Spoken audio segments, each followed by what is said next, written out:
Welcome, and thank you for joining us today for a discussion of climate change and environmental degradation in South Asia's megacities.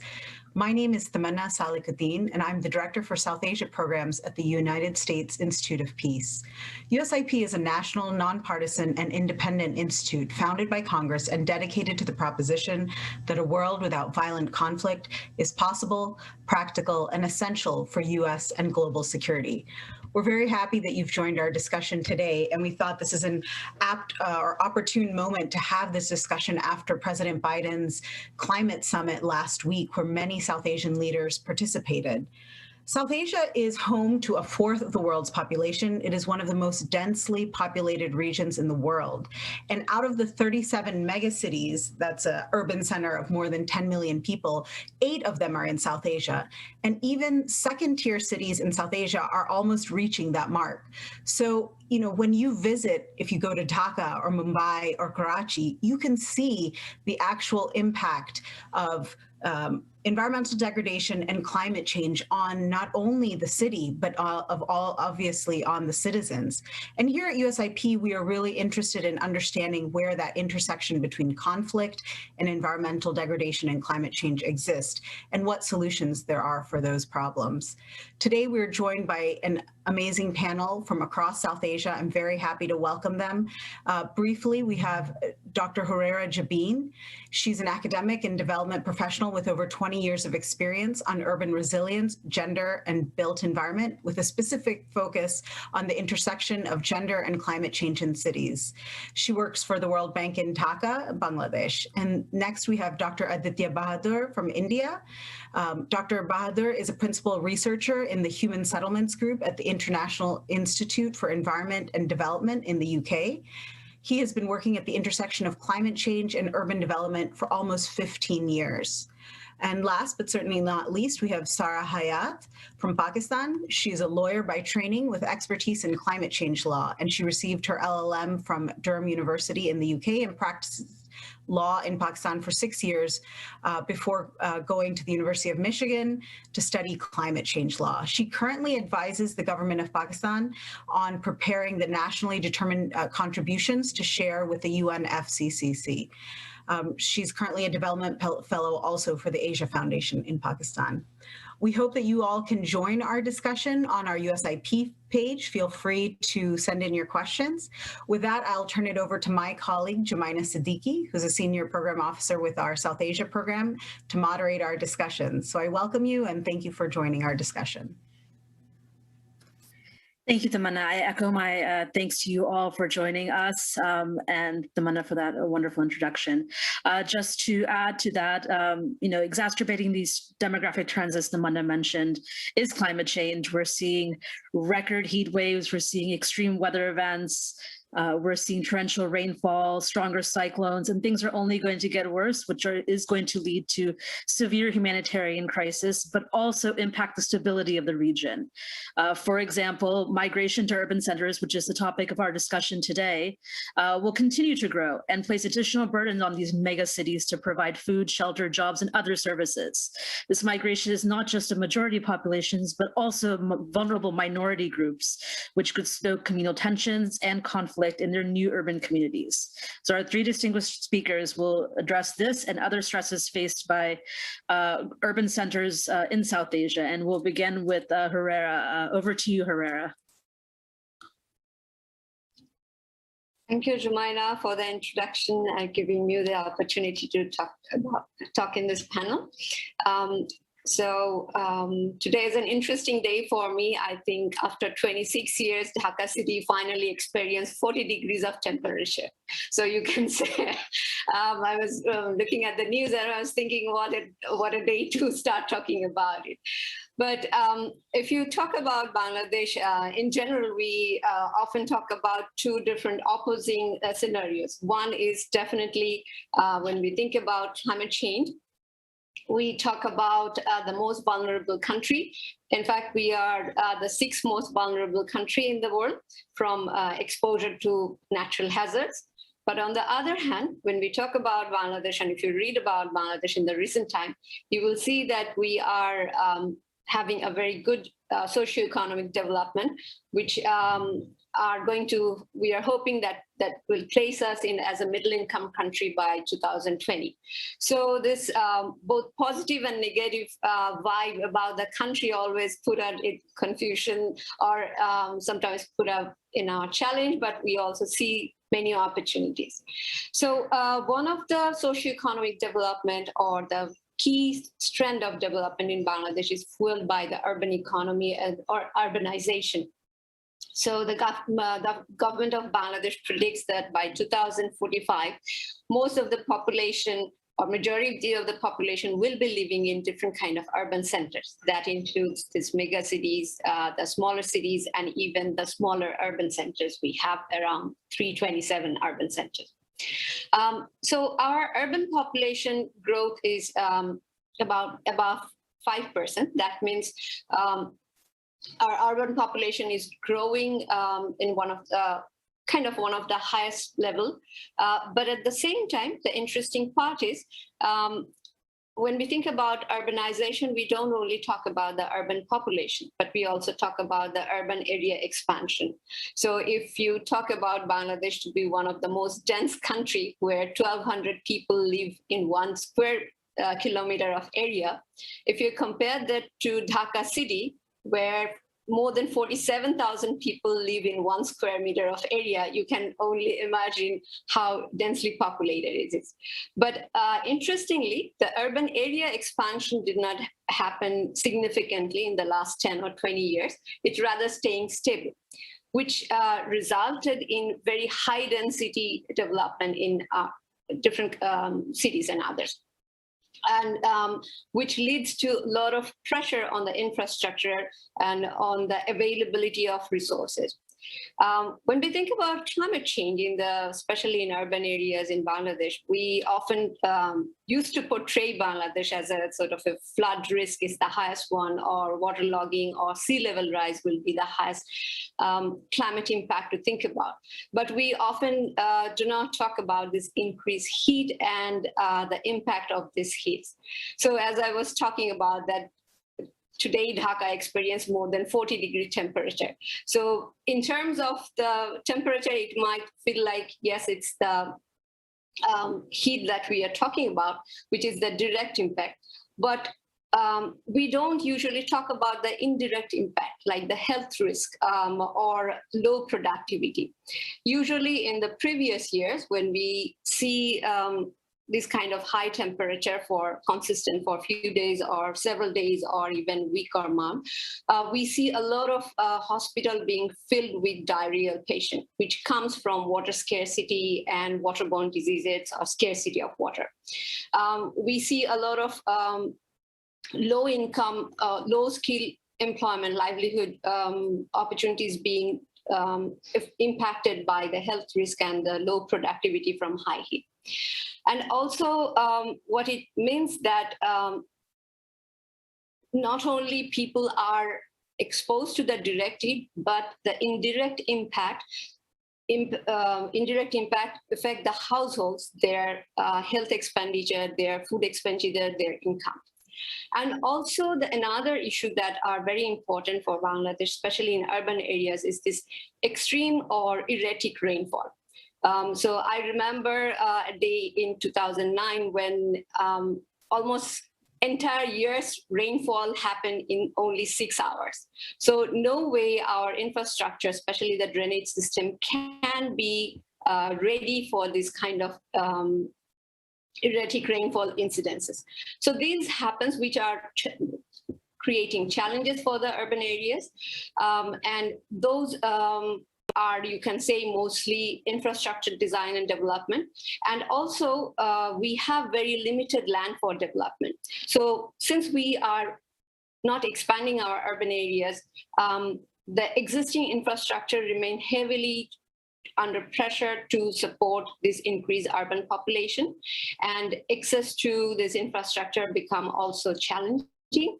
But what it means that it's related to a lot of the built environment issue. So when we talk about urban area, we talk about a lot of built up area, which in turn also contribute to the increasing heat, creating heat island in the urban areas, but also due to the high density development, our soakable surface are becoming very fewer, and we don't have enough space for the aquifer to be refilled.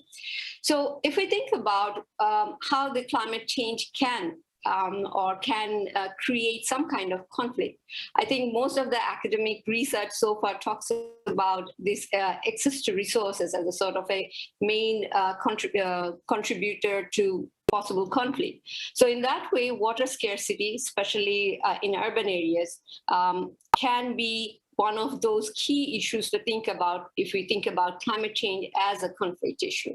So it will be more important to think about the infrastructure, whether they're adequate or not, and their capacity, and also the land availability to develop this kind of infrastructure to address the water scarcity issue.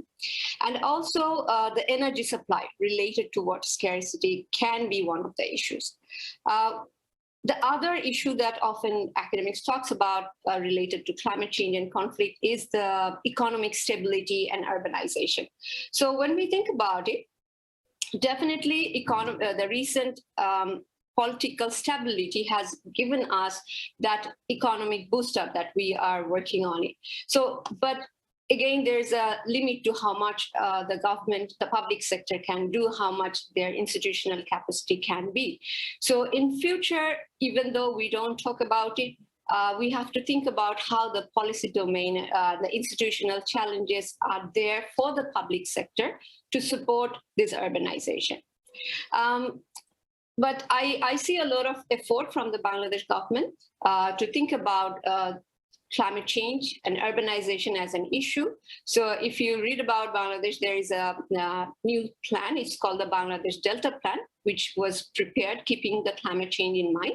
And of the 6 categories that the Delta Plan tried to focus on, one of them is the urban areas, considering the future urbanization and conflict.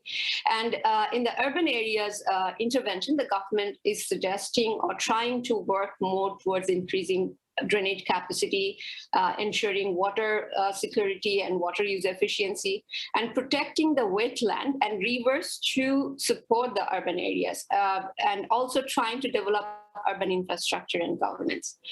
And also Bangladesh government is now working on the nationally determined contribution, the NDC, like all other countries. The interesting part is the government is not only talking about mitigation or adaptation. The government is trying to work on the both sector, keeping the water sector in mind as well. For example, in the transport sector or in the energy sector, government is trying to reduce greenhouse gas emission and trying to cut its emission level as well. But also in the adaptation plan, Bangladesh is developing this national adaptation plan where urban area will be getting focused.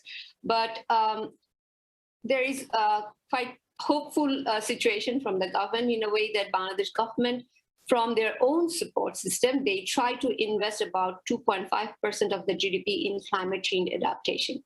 And most of this adaptation program or measures are very locally driven, based on the local expertise, trying to bring into the community, into the development. Maybe most of them are now working in the rural areas, but there is a sort of a proposal or an enhance to think about in the urban population as well. So I think one of the key reasons that you started talking about climate change in a new perspective is I think the COVID situation has created or asking us the question whether the way we are thinking about urbanization, climate change, can that be continued or not? So there are a couple of studies which has been done in urban livelihood in the recent time in Dhaka. So I will take some from those studies just to sort of say how the pandemic has sort of made us start thinking differently or trying to think differently.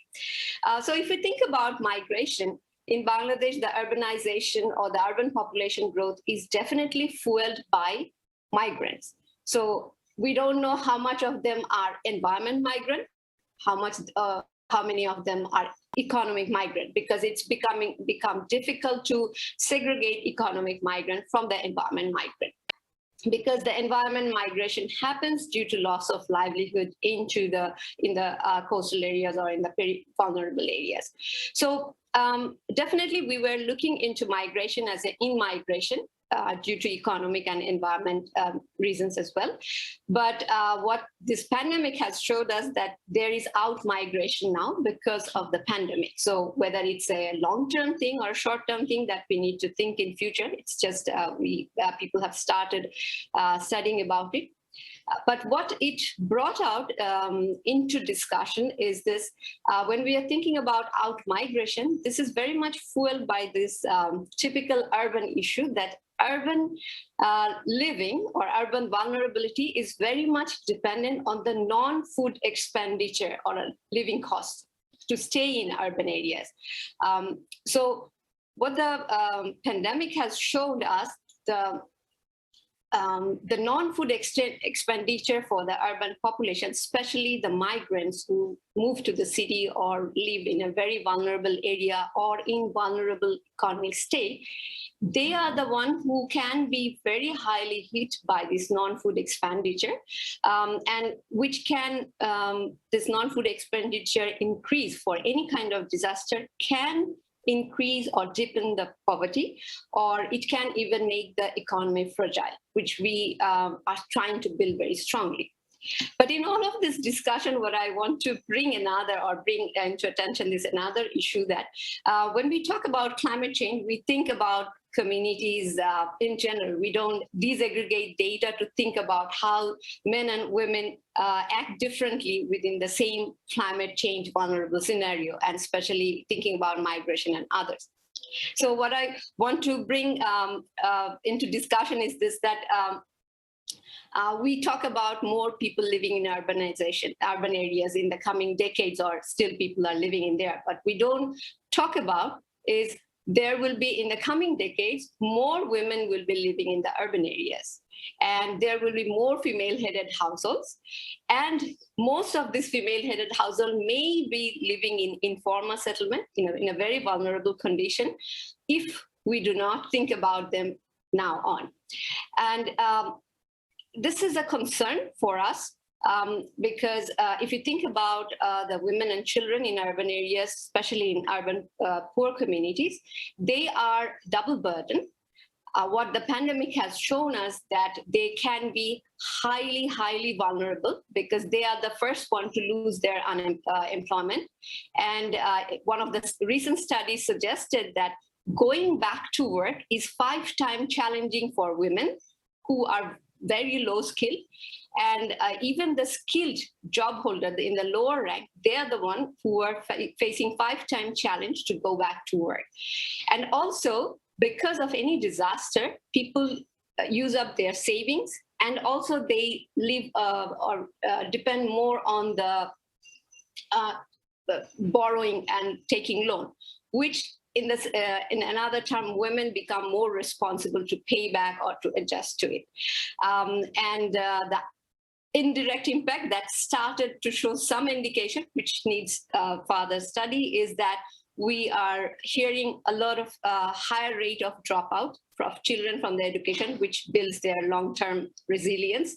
We are hearing a lot about early marriages of girls, and we are discussing about a high rate of domestic violence. So we don't usually talk about these smaller things when we talk about climate change in general, but if we break down the climate change in the urban areas, in the life of the urban people, urban population, we can think about this smaller issue which can build up to create a situation where we need to think about the challenges of conflict in different levels.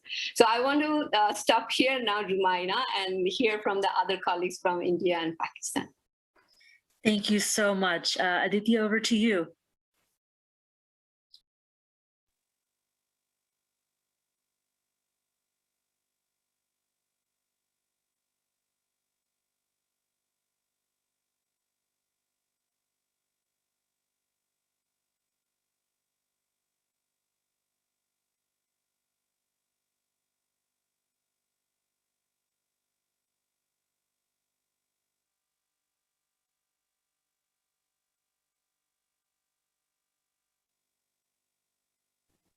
We can't hear him.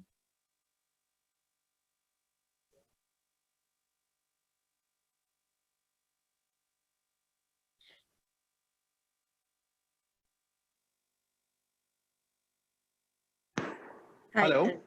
Hello, hi, Aditya. We can hear you now. Okay. Thank you, Sarah, for pointing that. And we've lost you again.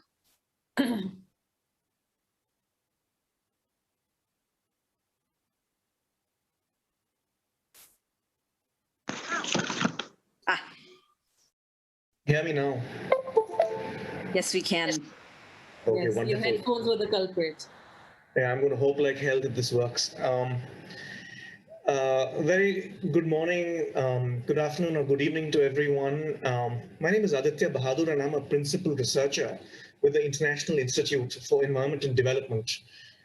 We're a international not-for-profit think tank based in the UK, and have been working at the intersection of environment and development policy. Thank you very much for inviting me to speak today. As Jumaina rightly said, we are at a unique moment in time. For the first time in the history of the world, more people live in towns and cities than in rural areas. Urbanization is the defining demographic trend of our times. At the same time, climate risk is rising around the world, and there is little argument over the fact that climate change is the environmental challenge of our times. Therefore, the conversation that we're having today is massively important, and it's fantastic that the USIP has chosen to focus on the issue of cities in the context of climate change, an issue that has historically been on the margins of the mainstream discourse on climate change. To understand this issue of climate risk in urban South Asia, and in particular India, it is useful to break this amorphous idea of climate risk into three constituent elements: hazards, exposure, and vulnerability. A hazard is simply a disturbance or an event: cyclone, a heat wave, water shortages. And cities around the world are facing a number of hazards spanning temperature rise, water shortages, extreme rainfall. And these trends are seen in Indian cities too. By some estimates, temperatures in the country might rise by about 4 degrees Celsius by the end of the century. In certain highly urbanized parts of the country, sea levels are rising 3 times faster than the global average. Incidences of flooding are becoming more acute. For instance, the number of floods in India rose to 90 in the 10-year period between 2006 to 2015, up from 67 in the 10 years between 1996 and 2005. Exposure is the second component of risk and pertains to the assets and people that are affected by these hazards. Due to historic settlement patterns determined by trade and commerce, a disproportionate number of urban centers are located along the coast or along rivers, and therefore are in locations that are highly exposed to the impacts of a changing climate. Let's look at the fact that 65% of the world's population lives in coastal zones, and this proportion is likely to increase by to about 74% in the next 5 years or so. Moreover, 2/3 of all cities, over 5 million people, are located in highly exposed, low elevation coastal zones. And this is seen in India too, where about 14 million urban Indians live in areas where the elevation is 5 meters below mean sea level. And therefore, these areas are highly exposed to flooding, coastal inundation, etc. The third pillar of risk is vulnerability. And this connotes the innate sensitivity of urban communities and households to hazards and their ability to adapt. Vulnerability is a function of tangible and intangible assets, a tangible asset being money, and intangible asset being relationships and social capital. And by and large, socioeconomic status is a good indicator of vulnerability. Across the world, there is a high amount of vulnerability in cities. And this is evident from the fact that over 1 billion urban residents around the world live in slums, in informal settlements, and almost 750 million earn less than $2 a day. And this global trend is borne out in India too, where 1 in every 5 urban Indians lives in poverty. and almost the same number lives in slums. So this is all to say that climate risk in urban India is immense. Now, some of my recent research has talked about how this risk is shifting. And there are at least 4 ways in which we can see the shifts in these risks. I'll go through these 4 very quickly. First, outlier events are on the rise. An IPCC special report a few years ago talked about how a number of hydrometeorological events across the world are on the rise. For instance, there's been a 300% rise in incidences of extreme rainfall in India over the last 50 years. And I live in Delhi, which is a large metropolis in the country, and I know how much havoc these events can wreak. Some of you would remember that an extreme precipitation event or extreme rainfall event in July 2005 brought our financial capital, Mumbai, to a standstill. Almost 950 millimeters of rain fell in one day in many parts of the city, leading to the closure of train stations, roads, and airports. This disaster resulted in the deaths of almost 700 people, and almost 300,000 required urgent medical attention. We are now living in the time of COVID-19, and let's not forget that this too is an extreme outlier event. Statistically, there's around a 1% chance of a pandemic like COVID-19 happening in any given year, but there is emerging analysis to say that due to the densification of global social and economic networks, such pandemics are going to happen more frequently. Secondly, the second shift in the pattern of risk is the scale and spread of risk is expanding. Multiple different kinds of hazards are occurring simultaneously and more frequently. Large countries like the United States, India, and Brazil are prepared for emergencies unfolding in a few different places at the same time. But with COVID-19, we've seen that every major province or state and every major city in these countries have been overwhelmed concurrently. The protracted nature of this crisis has also meant that countries are being impacted by different kinds of risks at the same time, and this is leading to risk management systems being stretched very thin. Let me give you a couple of very quick illustrations of what I mean here. Cyclone Amphan battered the cities on the southern coast of Bangladesh and the eastern coast of India last year. One of the provinces in India that was most affected was Odisha. Now, as some of you would know, Odisha has historically battled cyclones and has also made rapid gains in reducing risk from this hazard for a number of reasons, including the development of cyclone shelters that have had a major impact on saving lives. However, when Amphan struck last year, 1 in every 4 cyclone shelters in Odisha was being used as a COVID-19 isolation center, and a third of the state's government officials were on COVID-19 duty, stretching the state's risk management resources very thin and leading to a much higher disruption from the cyclone than would have ensued if this was the only exigency that the government was battling. But we saw similar things the world over. I'm sure you all remember the catastrophic ammonium nitrate explosion that rocked Beirut last year. It went viral on social media. The day after this event, Beirut recorded the single highest number of COVID-19 cases up to that point. Globally, 92 extreme events have impacted 52 million people who are also concurrently battling COVID-19. And let's not forget that 90% of all mortality and morbidity from COVID-19 is happening in cities. The third way in which risk is changing is that it is becoming increasingly teleconnected and transboundary. This is just a complicated way of saying that due to social and economic systems coming closer together, a disturbance in one part of the globe is leading to disasters in another. There are 2 great examples of this from a few years ago, where cyclone knocked and battered Thailand, and apart from the direct impacts in Thailand, it crippled automobile supply chains in 11 countries around the world, with downstream impacts on local economies and livelihoods, because the part of Thailand that the cyclone impacted was the car-producing hub of the country. In another event, in Arizona, in one city in Arizona, there was an extreme heat event, which led to a surge in the demand for electricity.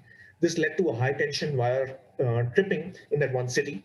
This then resulted in cascading grid failures all over North America and Mexico. It disrupted all kinds of vital urban systems, such as water supply and sewage management. There's already an emerging understanding of how COVID-19 has disrupted pharma and textile supply chains across the world, but the true impact of this will only become evident in the coming months. The final impact of this shifts and risks is that we are seeing existing systems are being rendered redundant. We've all heard the usual stories of health systems crippling under COVID-19, and being from Delhi, I can tell you what's happening now in our city is also is disastrous, but more fundamental weaknesses in risk management architectures of countries and cities are only now coming to light. For instance, I recently read a really interesting commentary on how India's Disaster Management Act, that was launched with much fanfare in 2005 as a response to the tsunami, fails to adequately classify what a disaster is. And therefore, the agencies that were best equipped to respond to COVID-19 in the country were not mandated to lead the charge against this pandemic. So these are the ways in which I feel risk in cities is shifting. Now, given that we're speaking at the United States Institute of Peace, I would like to say a few words about how all this links with issues of security. I want to say also that I have not looked at the link between climate risk in cities and security directly. So these are some broad thoughts to spark some discussion in the Q&A session.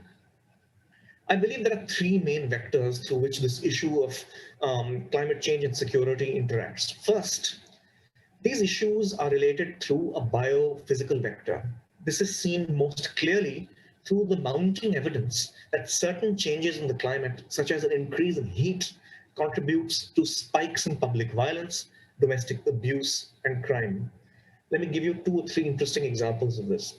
A study recently found that in South Africa, for every degree that the temperature goes up, there is a 1.5% increase in the number of murders. In Greece, one study found that more than 30% of the 137 homicides reported in a particular region of the country occurred in days with an average temperature of more than 25 degrees Celsius. In the UK, between April 2010 and 2018, there was 14% more violent crime at a temperature of 20 degrees Celsius than there was at a temperature of 10 degrees Celsius. Across South Asia, incidences of extreme heat are rapidly rising, and in countries like India, most cities with a population of more than 1 million have recorded rising daytime and nighttime temperatures. This portends rising fragility and insecurity. The second vector, in my view, is resource scarcity. Climate-induced scarcity in critical resources, such as food and water, will contribute to a growth in violent disturbances. For instance, climate change is going to have a negative impact on water availability around the world. A study found that recorded incidents of water-related violence have more than doubled in the past 10 years compared with the previous decades. In 2019, Chennai in India faced crippling water shortages, and at the same time, there was a statistical spike in disputes and violent clashes. Also, climate change is set to exacerbate food insecurity. For example, by some estimates, climate change will lead to reductions of up to 15% in the yields of important food crops like maize over the next 3 decades. Also, there is incontrovertible evidence that food price volatility and food shortages have been found to trigger incidents of conflict and socio-political unrest. All countries that are at high risk of facing famine, according to the Food and Agricultural Organization, are also experiencing violent conflict. Of course, this relationship between food security, climate change, and violence is much more complex and dynamic, but there is a strong relationship here that needs to be scrutinized further.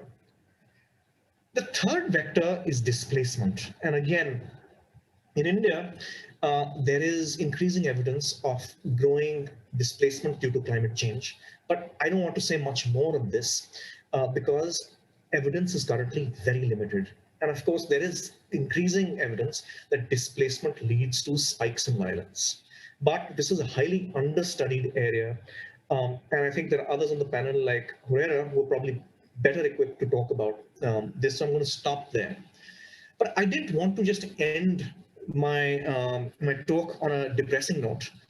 I want to end on a slightly more positive note by outlining what we can do to deal with this dynamic climate risk in the country that has an impact on safety, security, violence. In a recent paper, we identify 5 areas of action that are important for dealing with the kinds of risks that we've been talking about.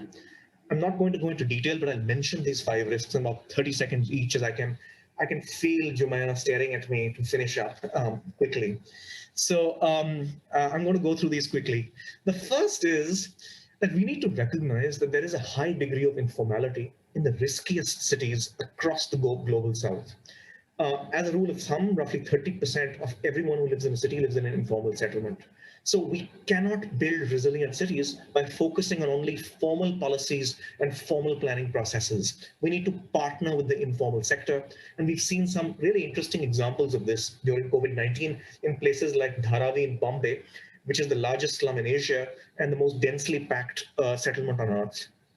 Second, we need to build the capacity of those running critical urban systems, water, electricity, transport, energy, to manage these systems under uncertainty by training them in management processes such as adaptive management. You can see the rise and fall in the opening and closing of public transport systems around the world during COVID-19 is reflective of our adaptive management mode of being.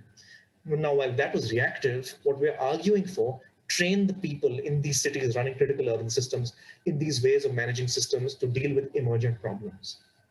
Third, the fact that risks are shifting and we're going to be facing new kinds of risks, new kinds of hazards in different combinations means that cities need to have the ability to innovate.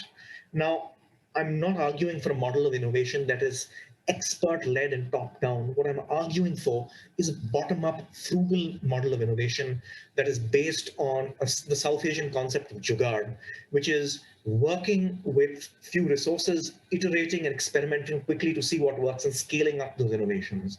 And again, I've written a whole paper on how jugaad can be useful for urban resilience, and I'm happy to go into a whole range of examples of this in the question and answer session.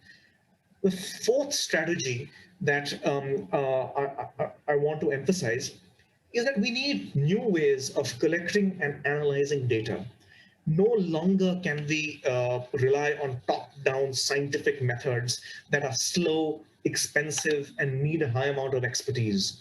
We need bottom-up ways of generating and analyzing data, which could include big data that is showing more and more usefulness when it comes to understanding risk. We've seen that during COVID-19, where ossified government departments that are slow to uptake any innovation have suddenly jumped onto the big data bandwagon through applications like contact tracing. But I'm also talking about distributed models of understanding and collecting and understanding data where slum dwellers might survey themselves. These initiatives have been led by institutions like Slum Dwellers International across 10 countries over many decades. And it has shown promise. This is a way through which invisible populations in a city can be seen and heard. The fifth strategy that we need is we need more endogenous finance for building resilience. Anyone who's had the misfortune of engaging with an international climate fund to access financing knows that it can take upwards of 5 years from the time you start thinking of a concept to the time the first dollar hits your account. And many cities do not have the capacity to access this finance. So we need to build the capacity in cities to raise finances themselves. Lots of examples here. Why can't we have a green municipal bond where the proceeds are invested in building resilience, just like Cape Town did a few years ago? In India, there is no legal or legislative hurdle for cities issuing resilience bonds, but there is no capacity to do this, and we need to build that capacity. I'll stop there, and I'll hand back to Jumaina with an apology for going over my time limit by a couple of minutes. No, thank you so much, Aditya. You've given us all a lot of ideas and food for thought. And I myself, through our programming at USIP especially, are big fans of jugaad, finding innovative ways to solve local problems.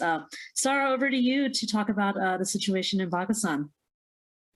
Thanks, Jumaina, and thank you to everybody, and thanks for calling me.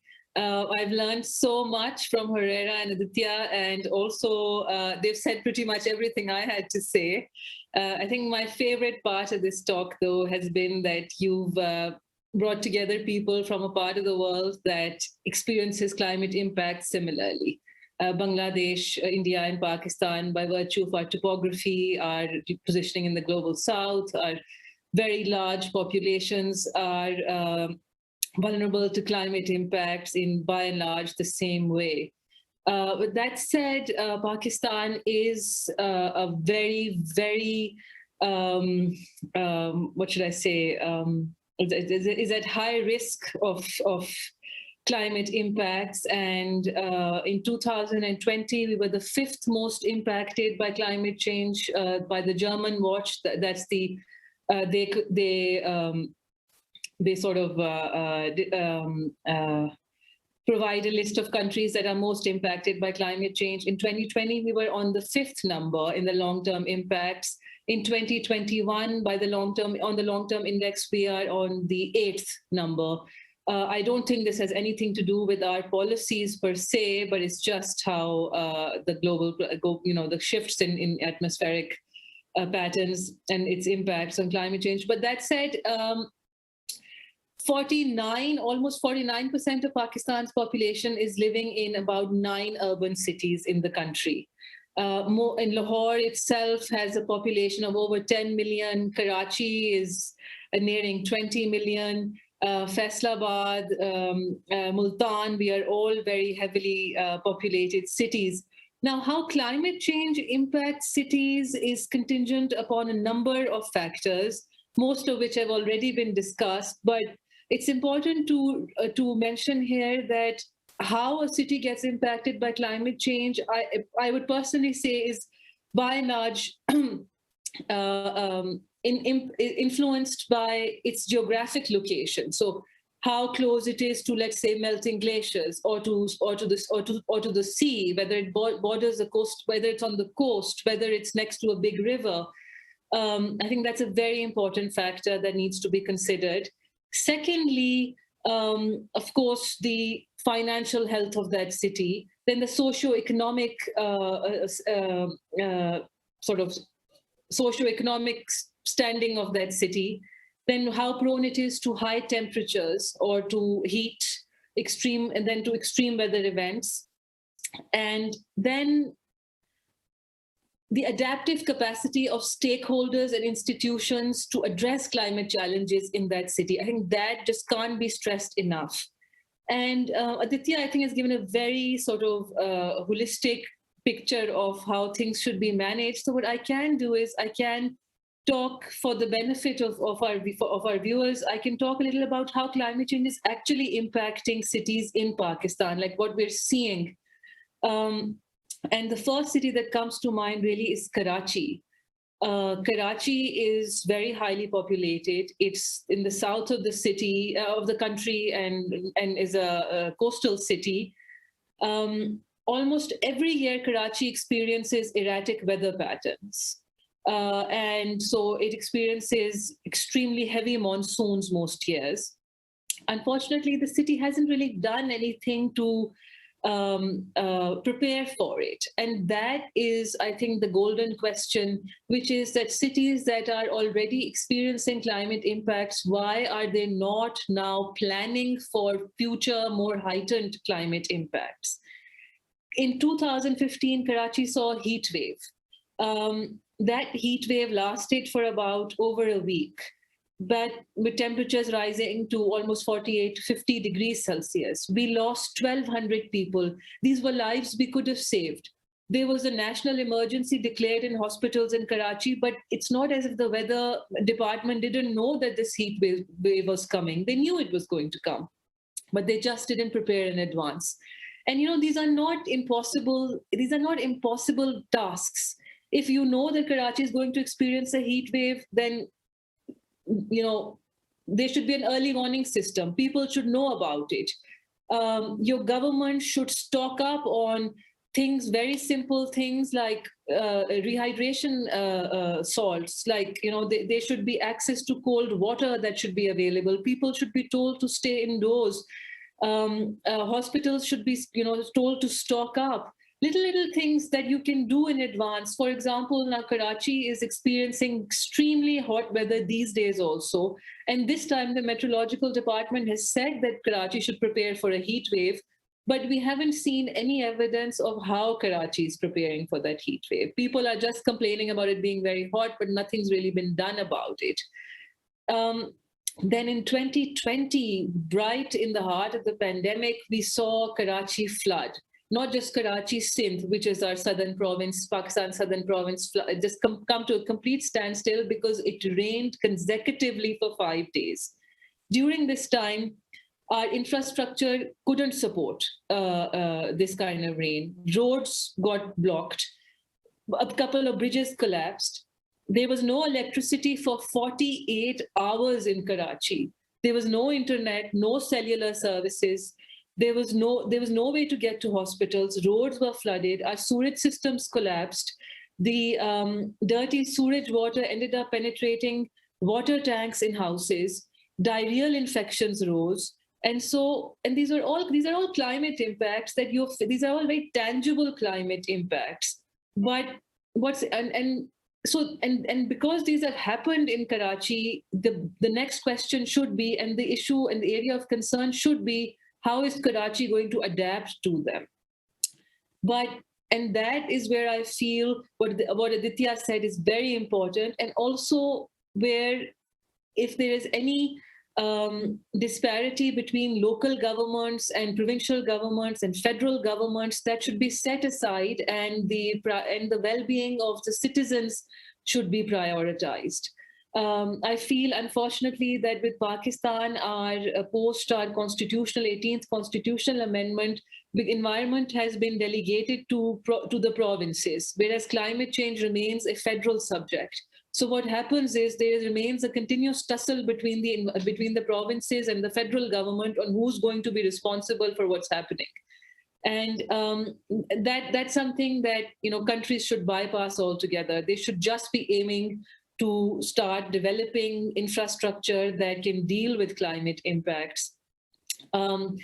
Then we've seen, again, monsoons have become a big issue in Lahore also. But what the government has done here very smartly is that they've made large underground water collecting reservoirs. So they're sort of like sewage tanks, which are spanning across like a couple of 100 meters. And they really helped Lahore in 2020 when the monsoons came. Something like this should be emulated across the bigger cities of Pakistan, and I think the government is planning to do it. Then in Multan, our city of saints and shrines, and also our city of famous mangoes, climate change has caused mango growth to get hampered. And so a lot of people have lost their livelihood because of it. And then Pakistan's exports are suffering. Again, the government can do something about it. They can ensure that there is more water availability in parts of Multan, let's say, where mangoes are grown, or they can start investing in seeds and research to grow mangoes that can survive high temperatures or erratic weather patterns. That all said, I think what Hurera mentioned in the beginning of this talk was that climate change-induced migration has become a real cause of concern in Pakistan also. We call it climate change-induced migration, although yes, the backbone to it is definitely economic. So Karachi, for example, and I worked on a study myself where we saw that from rural districts of Sindh, which is the province in which Karachi is located, there is mass migration towards Karachi. And an already overpopulated city really cannot take more migrants at this point. The slums in Karachi are also collapsing under the weight of the kind of climate migrants that have arrived there in recent years. Again, it's climate change-induced migration is something that can be controlled by the governments in the sense that they can help people diversify their livelihood. So if people are migrating due to agricultural or due to the fact that there is no agricultural growth in their regions, or their saline water has penetrated the water table, then the government can do something about it. It can help people diversify their livelihood and have different income, and have different sources of income generation, so they don't need to migrate to bigger cities unless absolutely necessary. And if people have to migrate to urban cities, then urban sprawl is something that can accommodate climate change, or that can adapt to climate change. So when you are planning your cities, when you're planning different, because you see, Lahore, Karachi, Islamabad, these are all cities that are growing rapidly. And this is not something the government isn't aware of. When they are expanding infrastructure, they should be doing it in a way that it can combat climate impacts. When they are developing housing societies, these housing societies should be able to withstand climate impacts or excessive rainfall or excessive heat. So these are things that are very manageable, if you ask me. What it does require, though, is it requires dedication on the part of governments, and and extreme and a lot of awareness amongst the population at large. Pakistan's government has, I've seen the 2-minute mark, Pakistan's government has, and I really must compliment them here, that the government itself, by and large, is actually very conscious and cognizant of climate impacts on the country. And so one of the biggest things that they've done is they've started a mass tree plantation drive. Now, and it's called the 10 billion tree tsunami. Tree plantation in urban areas is definitely going to help. It's going to help reduce temperatures. It's going to help bring down. It's going to create more humidity in the atmosphere. It's going to sort of help animals. And it's going to help plant, and it's going to help vegetation and ecosystems generally. But I think all of us can agree that governments need to really actually invest in mitigation measures at this point. So we've got our electric vehicle policies that have come up. We're trying to shift away from coal to solar, to hydro electricity generation. And I can say, I'm sure that India and Bangladesh are also doing the same. And Pakistan isn't a very large contributor of global greenhouse gas emissions. We contribute less than 0.8% at this point. But even then, I think all countries really must accept their role and do their best. And and that's what I'll say. So a lot of people end up saying that for the agricultural world, like Pakistan, Bangladesh, India, our efforts should be more adaptation based. They should be a very solid balance between adaptation and mitigation that the governments should be undertaking. No, thank you so much, Sarah, and all of our panelists for your wonderful presentations. It's given me a lot of thought about how USIP, who is now is launching a program on environment and conflict, how we can shape our efforts and our thought leadership around these issues. So thank you again for these ideas. A couple of questions. I'll take the moderator's prerogative to ask you a few questions. All of you have highlighted water scarcity. Is there a role for regional cooperation on this? There are bilateral treaties, like the Indus Water Treaty. There is conversations between India and Bangladesh on water. We are seeing dams being built, infrastructure, which that infrastructure itself causes negative environmental impacts, the actual construction of that infrastructure. But do you think that there is room for, for more cooperation, especially, given the Leaders Summit on climate change last week, that all three countries were represented. All three countries agreed to do more and have high hopes for the climate financing. And Bangladesh, the Prime Minister of Bangladesh said that, there should be a 50-50 split on the $100 billion a year to look at adaptation and mitigation. And then India has also endeavored to move towards the green economy, green financing, et cetera. So is there a way for the countries to come together to speak with one voice, because all of them are going to have, as you've all rightly pointed out, have the same impacts of climate change and faster than most other parts of the world. So I open it up, Aditi or Sarah, or whoever would like to jump in first.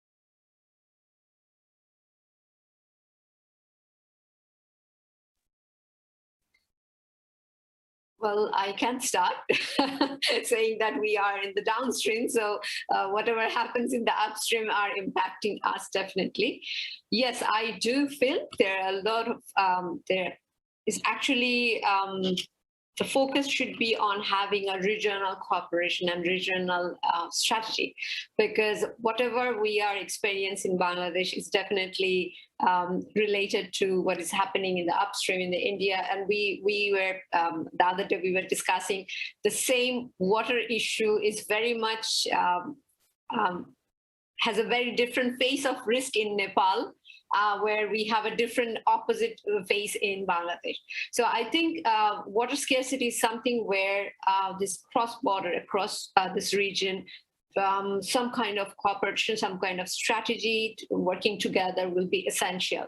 And I think our Prime Minister, Honorable Prime Minister, was focusing when she was emphasizing on having like a collaboration or collateral work area. This is what probably one of the things that we should be talking about, that it's not only an issue that is ours.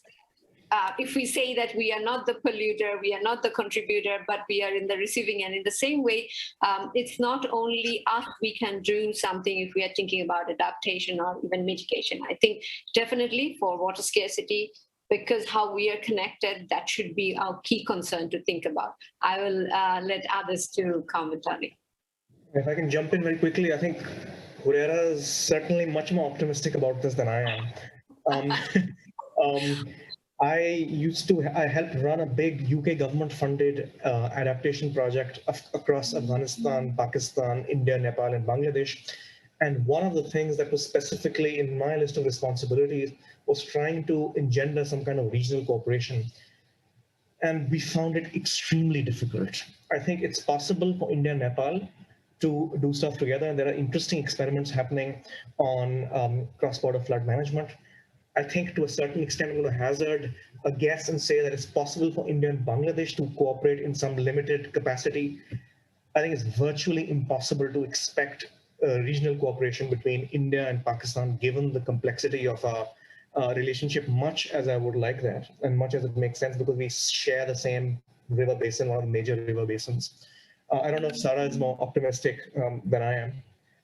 I also think it's pretty difficult for Bangladesh and Pakistan to cooperate with each other on this issue, given, again, the complexities in their relationship.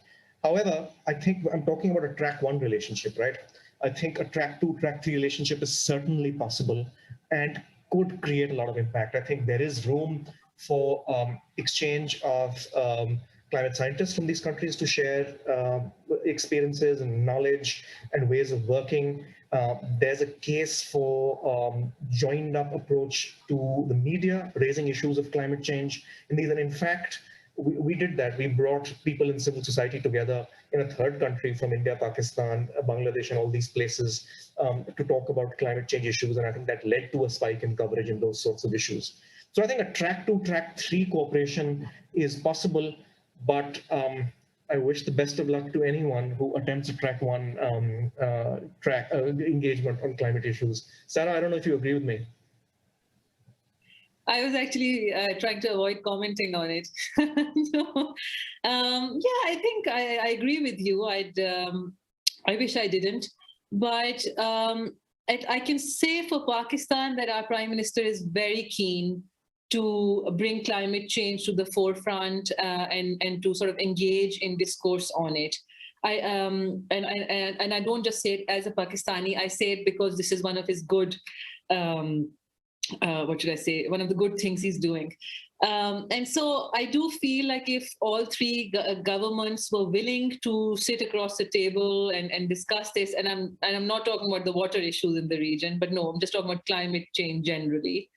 and something could be done. What should be stressed on is that I think civil society members in all three countries are very keen to engage with each other and to discuss it and to raise awareness and to work in collaboration with each other.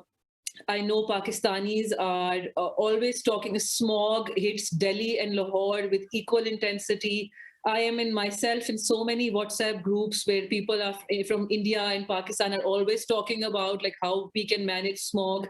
And I think even if at a governmental level, we can't get people, we can't get them to prioritize peace or the well-being of its citizens over everything else, we can, as a civil society, really make an impact. That's not something that we should put under the rug at this point.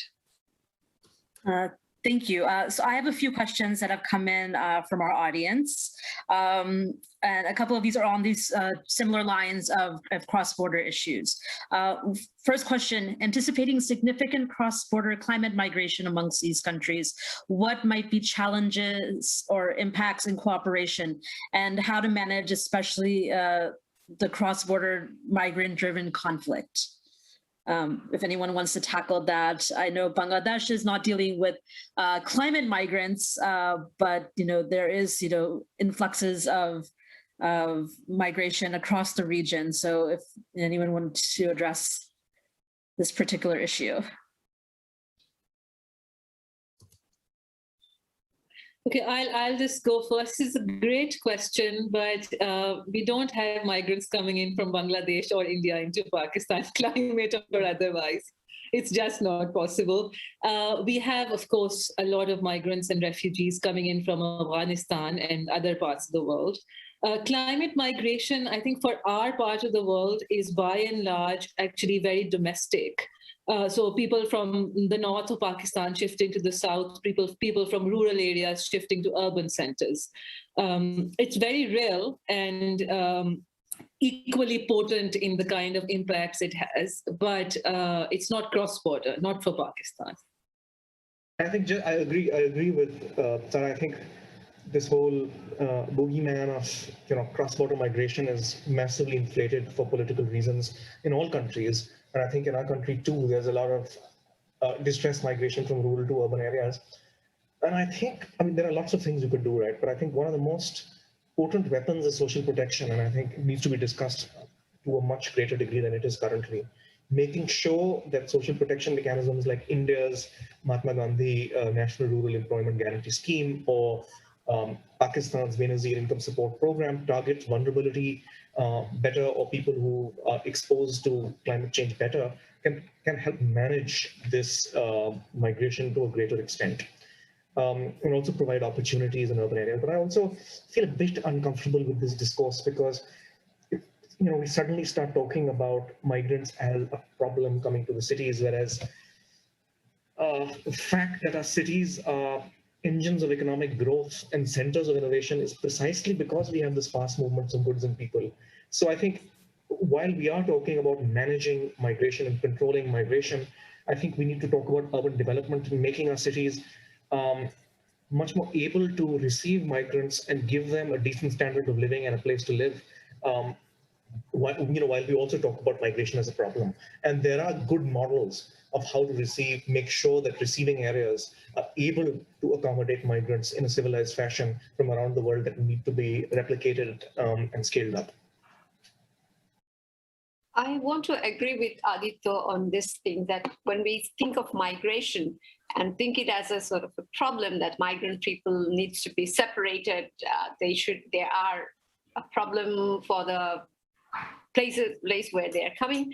Rather look at this issue as a more of how to deal with this, like start preparing. What I think, I'm not very involved with the Rohingya migration in Bangladesh, but as a sort of an outsider, what my understanding is, what it exposed is how prepared we are to receive migrants and how that can impact on the infrastructure that we are developing or we have, especially if we take the case of there will be a large amount of people who will be eventually migrating to the city for livelihood, for any other reasons. the key concern to think about is how prepared we are in terms of course, the social safety net or the safety net we talk about, but also how think about the infrastructure. If we, Sarah was saying that it's about keeping that mindset that we need to prepare. We need to prepare for a gradually changing condition.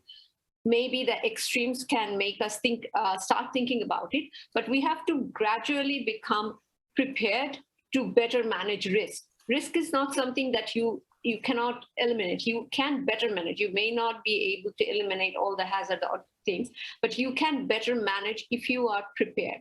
I think one of the things that if you're thinking about migration, and I will go back to Aditya's presentation, was saying that when we talk about migration, climate migrant, and we talk about this many, 1/5 of this country or this amount of country will be going underwater, 1/3 of the population will be moving. But if we assume that, yes, in the extreme condition, we can have a scenario like this, but the question would be how much evidence we have to predict how to prepare for the risk. I think one of the weakest link we have is that we are making assumptions which needs a very strong evidence base. Sometimes we don't have that evidence to think about the future, think about the planning. I think migration can be around that with because when we talk about migration in Bangladesh, I was having a discussion with my students and they were saying, what is this? Is it an economic migration? Because people for generation migrated to the urban area for better living condition, better lifestyle. Or it's an environmental migration where people have lost all their livelihood and have no option to move to urban centers. Still, if you ask me how many people migrate in Dhaka city, there's one assumption that 400 to 500,000, but there's no evidence. We cannot say how many people will be thinking about migrating to different areas, and thinking about across the border is something that I think we need a lot of understanding, discussion of the dynamics, why people will need to migrate or should be migrating. No, thank you all. An interesting question has come through the website, and I will pass it on to all of you to think about and comment on. How do urban areas affected by climate change, which drive social fissures, become a recruitment ground for violent extremist groups to perpetuate intra-boundary conflict in the region or internal conflict? I think this is a interesting question. I'm not sure how to, if there's evidence out there, but you're the experts, so I turn to you, our panel, to comment. If you see that there's potential links, or if this is an understudied issue worth looking at, where are those conflict drivers? Are violent extremist groups the ones that's going to manipulate the situation, or are there other drivers of conflict that you think might be linchpins? Aditya, to you. I see your unmuted. I think, I think, Jumana, you need to pick on us so one of us wakes up and answers your question quickly. Yes, instead of the silence. So I think, I'm yet to see convincing evidence of this, but I think there are three, as I said in my talk, I think I see three direct ways in which this is linked. One is through the link between changes in climate variables, like an increase in heat leading to greater violence, resource scarcity, which I think really is the story that is going to lead, that needs more attention, how shortages in water and food scarcity in urban areas is going to lead to more unrest.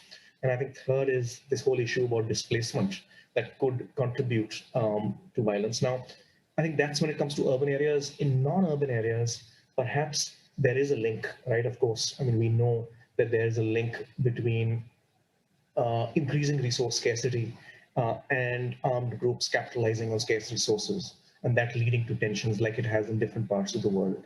Or natural resources and ecosystem services being strained in areas that already have armed conflict. For instance, maybe in India, areas with Maoist militia. And that exacerbates and adds another stress to an already incendiary situation. But I'm yet to see any convincing evidence that, militia are capitalizing on the situation, and that I feel that's yet to happen. So that's a bit of a wishy-washy answer, but I think that's kind of where the state of knowledge is. And that's why I applaud the USIP for focusing on this issue that I think needs more attention. That's my quick save here. Yeah, no, thank you. Pereira? I think I will agree with Aditya on this, because we really don't have any convincing evidence yet. And if you think about it's a very general understanding that if you think about extremist group taking advantage, there are so many dynamics working a person or a group to make vulnerable. Climate change can be one of them, but I don't think we can firmly say now that it will be one of those main contributor of this thing. Because if you think about extremism, it breeds in the ground where there are scarcity, there are difficulties, understanding between the people and the government's governance and accountability, everything. So it's not something that climate change can be sort of pinpointed as a sort of this is the thing that can extreme, because extremism can happen for many different reasons. If that is about lack of access to resources, about accountability or transparency in the government, I think climate change can create or sort of exacerbate the condition, but I don't believe it can be one. I will be looking for more convincing evidences to agree that or disagree that it does not happen. I think we are still lacking there, and definitely need to think about it in the future. I'm going to disagree with Herrera there, at some part.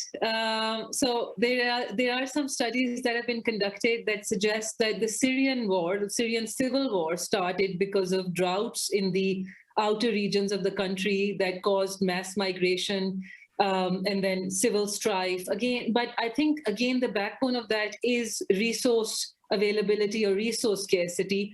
So maybe perhaps it would be wiser to say that it is resource availability or scarcity that is actually going to trigger extremism, and then which is exacerbated by climate change and rising temperatures and global warming. And I absolutely wholeheartedly agree that we don't have enough information in Pakistan, and I believe in India and Bangladesh also, to corroborate a statement that says that climate change is fueling extremism in the country. But I think it would be fair to say that wherever there is resource scarcity and wherever there is civil strife, climate change will exacerbate it, or heat will exacerbate it, or even monsoons will exacerbate it. I do feel that very strongly. Thank you. And I have one more question, and then we can wrap up. To all of you, all of your countries have made tremendous strides in addressing issues of climate change. What is the one gap you wish that your respective countries would do that they aren't doing already to address the risks of climate change, mitigation, adaptation? I leave it to you to pick your particular bucket of issues. We can start with Hurra. I will borrow from Aditya's thing, which I forgot to mention, and thankful that Aditya mentioned it. In Bangladesh, if you think about urbanization, one of the key concerns that we don't talk about is the informality. In urban areas, we were talking the other day about the livelihood. In urban areas, 85% livelihood are in informal sector. 40% of the people live in informal settlement. We don't have people's right, when we talk about right to the city, most of the people living in urban areas do not have right to even vote, in some cases, to have access to services. So if you ask me to think about climate change, and the government needs to think about is how to address the informality in urban areas. Because I think if we have this attitude to think that the people who are living in informal settlement do not belong to the city, yet they are contributing to the city's GDP. That's where we will miss them, and we will leave them vulnerable. And eventually that will caught up into the system. If we are thinking about scarcity of resource as a sort of a main contributor or a sort of a risk factor of climate change, I think where we are still lacking is addressing the informality in urban areas. We are talking about rural poor, but we hardly talk about urban poor in terms of the climate change adaptation policies. I think that's one where I think I really want the government to think about. Thank you. Sarah, Aditya?